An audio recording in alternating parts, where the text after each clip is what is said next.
How do you give love or compassion or care if you don't have or accept it? If your life is just entirely suffering life, no peace, etc., please advise Pak Anand. And how do you give something that you don't have? Wonderful. If you are full of suffering, then you know the value of love. Uh, True. It's supposed to be that way, but not a lot of people actually feel that way. Because, you know, we have been discussing this because we don't go to the bottom. We don't hit the bottom. We have We are to hit just the middle way, and we try to console ourselves. bottom. And we have been discussing this every time we have meditation here. Sometime we have catharsis and somebody's crying, and the boyfriend comes running, you know, wants to cuddle her and, you know, put a arm around her, and I would stop them. Don't do that in front of me. She wants to cry, let her cry. And you are her boyfriend, you're there, and in spite of you being there, she wants to cry, means you're not right person for her. Let her cry. But then a lot of people who cries, especially women, they want someone, you know, to comfort them. Exactly, but then you cannot love. You just want a comforter. So you see, that's two different things. Two different things. Okay, it is, you just want a comforter? Yeah. It's not equal to love. It's like, you know, I have a neck pain, you know. So I don't want to do anything with the neck pain. I want to put that cushion so that my neck is... So the understanding is like by getting an embrace or a cuddle from someone, it's like, comforter. Oh, this is love. It's not, it's comforter. Oh, people, we have to think. We have to rethink about all that. It's not love, but it's comforter. Yeah, when you meet me, of course, there's always confusion. So maybe we're only looking for a comforter. But let me tell everybody there that once you start speaking about comforter, once you go, you talk against comforter, I'll defend comforter. That's my job, you know. That's your problem. That's your problem. So nothing is permanent. Today, because somebody wants comforter, so I said, you don't need comforter. But when somebody tries to discard comforter, I will defend comforter. They are there to play their role too. So it is a matter of like trying to, what do you call that? Decondition everything. Exactly.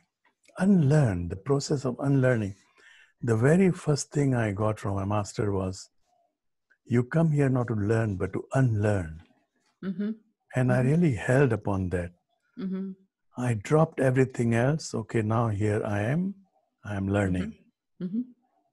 I did not argue. I did not say anything. And he would always ask me, Pucho, Adhyatma par pucho, ask about spirituality. And I had to find a question to ask him.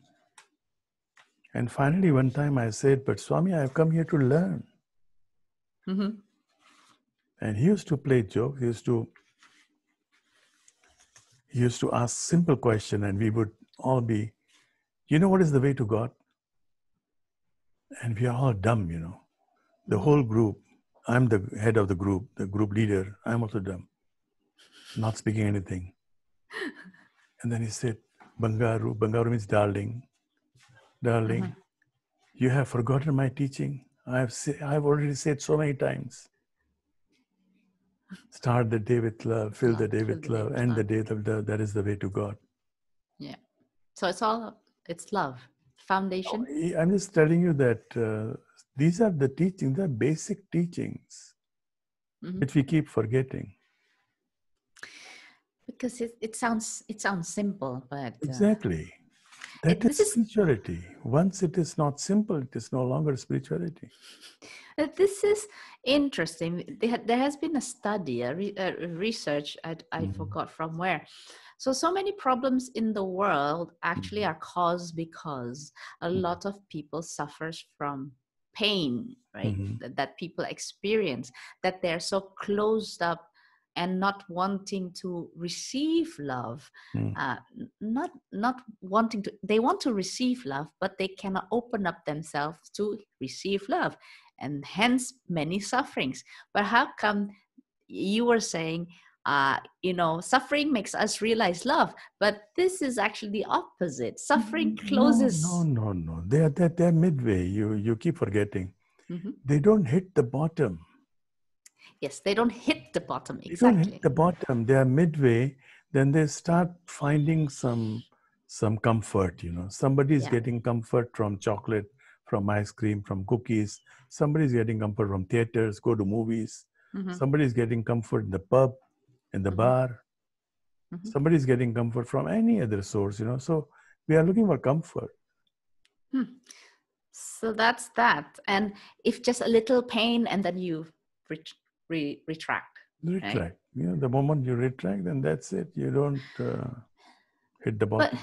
But if it's so extreme that until they commit suicide, what happens?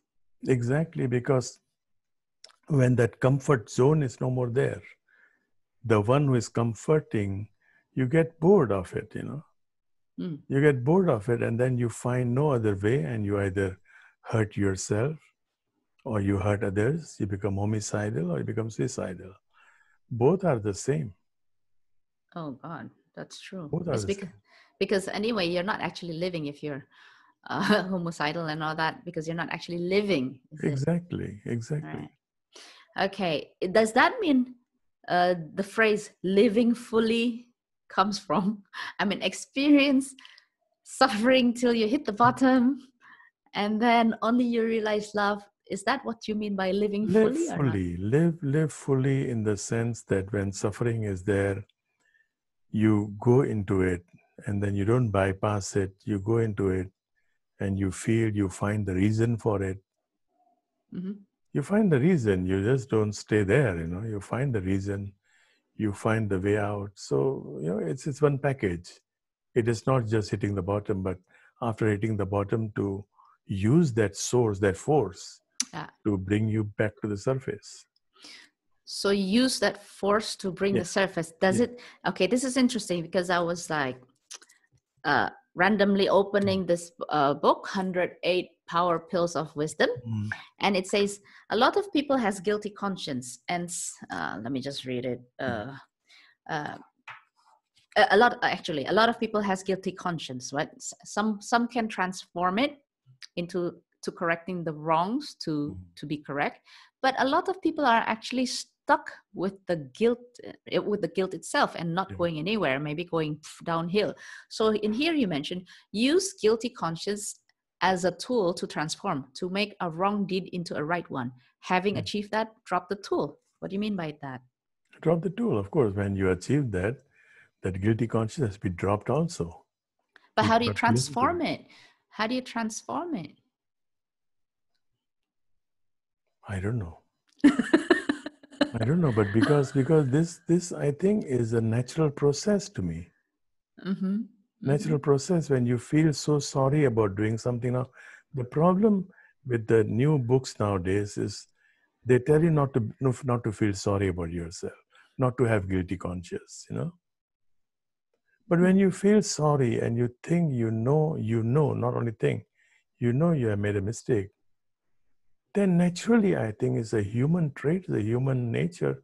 Naturally, you want to correct that.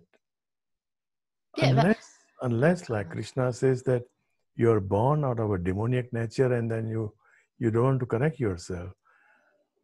How many demons do we have? Okay, maybe do not want to correct, or maybe wants to correct, but a lot of people, they want to correct it, but they're like being,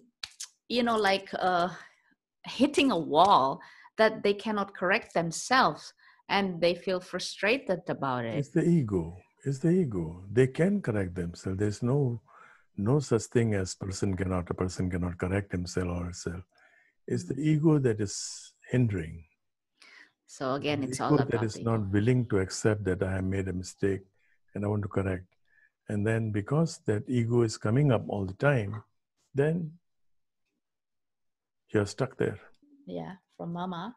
Let's see what is the advice for all of us. When you deny love, you deny existence. You deny your own place in existence. You deny your existence. Oh, Exactly. wow. We were talking about love, and this is what happens. Exactly. This is beautiful. Wow. So don't deny love because we deny existence.